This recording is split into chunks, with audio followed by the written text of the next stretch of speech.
প্রিয় বন্ধুরা, আমি সুব্রত কুমার দাস। আপনারা দেখছেন রাজবলহাট মোবাইল টিভি।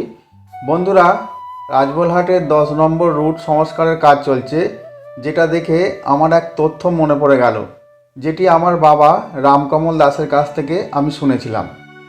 এই যে রহিমপুর মোড় থেকে রাজবলহাট হয়ে রাস্তাটি আঁটপুর তরার মোড় পর্যন্ত সংস্কার হচ্ছে, তা আগে ছিল না।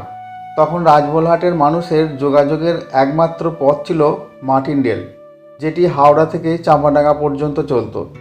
যে মাটিন রেলের রাজবলহাটের কাছাকাছি মাটিন স্টেশন ছিল, এক আঁটপুর এবং 2 জাঙ্গিপাড়া স্টেশন।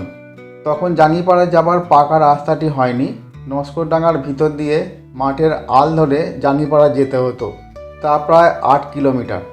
তবে আঁটপুর যাবার রাস্তাটি তুলনামূলক ভালো ছিল এবং গরুর গাড়ি করেও যাওয়া যেত। তার দীর্ঘ ছিল প্রায় 5 কিলোমিটার। অনেক লোক হেঁটে হেঁটে আঁটপুরে মাটিন রেল ধরে হাওড়া তথা জাঙ্গিপাড়া এবং চাঁপাডাঙ্গায় যাতায়াত করত। এটাই রাজবলহাটের একমাত্র যোগাযোগ ব্যবস্থা ছিল। রাজবলহাটের তাঁতের শাড়ি ও ধুতি বিক্রয় করতে রাজবলহাটের মানুষ কলকাতায় এর সাহায্যেই যাতায়াত করত। বর্ষাকালে এই রাস্তা যেহেতু কাঁচা মাটির, তাই কাদায় ভর্তি হয়ে থাকত। সেই সময় রাজবলহাট ইউনিয়ন বোর্ডের সভাপতি জওহরলাল ভর মহাশয়কে রাজবলহাটবাসী রাস্তা পাকা করিবার আবেদন জানান। জওহরলাল ভরেদের তাঁতের কাপড়ের ব্যবসা ছাড়াও আরও অনেক ব্যবসা কলকাতায় আছে। তাদেরকেও অনেক কষ্ট করে এই আঁটপুর মাটিন রেল স্টেশনে এসে ট্রেন ধরতে হতো, তা তিনি ভালোভাবেই জানেন। সেই সময় অর্থাৎ 1952 থেকে 55 খ্রিস্টাব্দে জওহরলাল ভর মহাশয় বিভিন্ন সরকারি দপ্তর ঘুরে ঘুরে রাজবলহাট থেকে আঁটপুর মাটিন রেল স্টেশন পর্যন্ত রাস্তাটি পাকা করিবার আবেদন জানান। তার সঙ্গে অনেক অফিসারেরই যোগাযোগ ছিল। তাহারা জওহরবাবুকে জানান যে আমাদের দেশ ভারতবর্ষ এই কয়েক বৎসর মাত্র স্বাধীন হয়েছে। এই সময় সরকার বাহাদুর এখনও সব কিছু গুছিয়ে উঠতে পারেননি।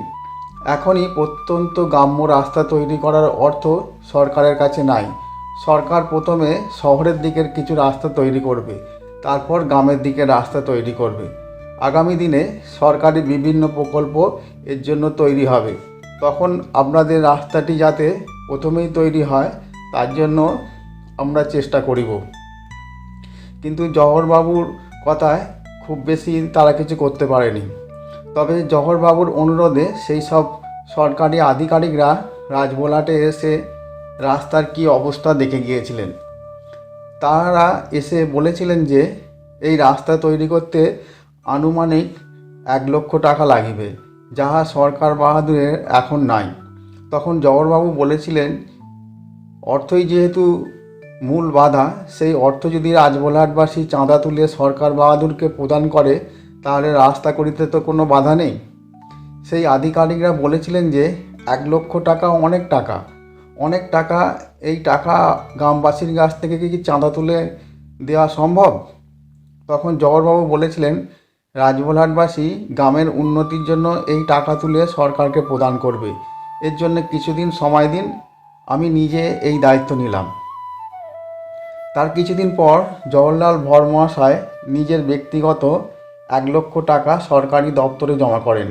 এর জন্য কারোর কাছ থেকে, কোনো গ্রামবাসীর কাছ থেকেই 1 পয়সাও তিনি চাঁদা নেননি। তবে তিনি যে দপ্তরে টাকাটি জমা করেছিলেন সেটি ডিবিসি, মানে দামোদর ভ্যালি কর্পোরেশন। তখন পিডব্লিউডি ডিপার্টমেন্ট তৈরি হয়নি। তারপর টাকা জমা দেওয়ার পর রাস্তার কাজ শুরু হয়েছিল। রাস্তা হবার আগে বেশ কয়েকবার ইংরেজ অফিসারও রাজবলহাটে এসেছিলেন। জওহরলাল বাবু তাদের সঙ্গে ইংরাজিতে কথা বলতে পারতেন না। সেই জন্য জওহরলাল বাবু তার বাল্য বন্ধু তথা তদনীন্তন রাজবলহাট উচ্চ বিদ্যালয়ের শিক্ষক পঞ্চানন চক্রবর্তীকে সাহেবদের সঙ্গে ইংরাজিতে কথা বলার দায়িত্ব নেন। এই পঞ্চানন চক্রবর্তী হলেন বর্তমান প্রাক্তন শিক্ষক জানকীনাথ চক্রবর্তীর পিতা। রাস্তা হবার সময় কয়েকজন ইঞ্জিনিয়ার ও আধিকারিক রাজবলহাটে আসতেন, থাকতেন এবং তাদের থাকা, খাওয়া ও রাত্রিবাসের জন্য জওহরলাল ভর নিজের বাড়িতে তার ব্যবস্থা করে রেখেছিলেন। রাস্তাটি হয়ে যাওয়ার পর তিনি রাজবলহাট তথা গুলটিয়ার জন্ম কবিবর হেমচন্দ্রের নামে রাস্তাটি উৎসর্গ করেন, নাম দেন হেমচন্দ্র রোড। জওহরবাবু যদি মনে করতেন যে এই রাস্তাটি তার একার প্রচেষ্টায় হয়েছে এবং একার অর্থে তৈরি হয়েছে, তাহলে তিনি তার পিতা বা মাতার নামে এই রাস্তার নামকরণ করতেন। কিন্তু তিনি না করে কবিবর হেমচন্দ্রকে সম্মান জানানোর জন্য তা হেমচন্দ্র রোড বলে কবি হেমচন্দ্রের নামে উৎসর্গ করেন। মেজ ভাই মনমথনাথ ভর রাজবলহাট উচ্চ বিদ্যালয় করতে গিয়ে নিজের জীবন উৎসর্গ করেছেন, আর ছোট ভাই জওহরলাল ভর রাজবলহাটের প্রভূত উন্নতি সাধন করেছেন। এই জওহরলাল ভর সম্পর্কে আরেকটি তথ্য আপনাদের দিই, যেটি অধ্যাপক সুধীর কুমার মিত্র তার হুগলি জেলার ইতিহাস ও বঙ্গ সমাজ গ্রন্থে উল্লেখ করে গেছেন। রাজবলহাটের প্রাণ ছিলেন স্বর্গীয় জওহরলাল ভর। ইনি সামান্য অবস্থা হইতে ব্যবসা করিয়া যেমন প্রচুর অর্থ উপার্জন করিয়াছেন, তেমনি গ্রামের কল্যাণের জন্য সদা সর্বদা চিন্তা করিয়াছেন।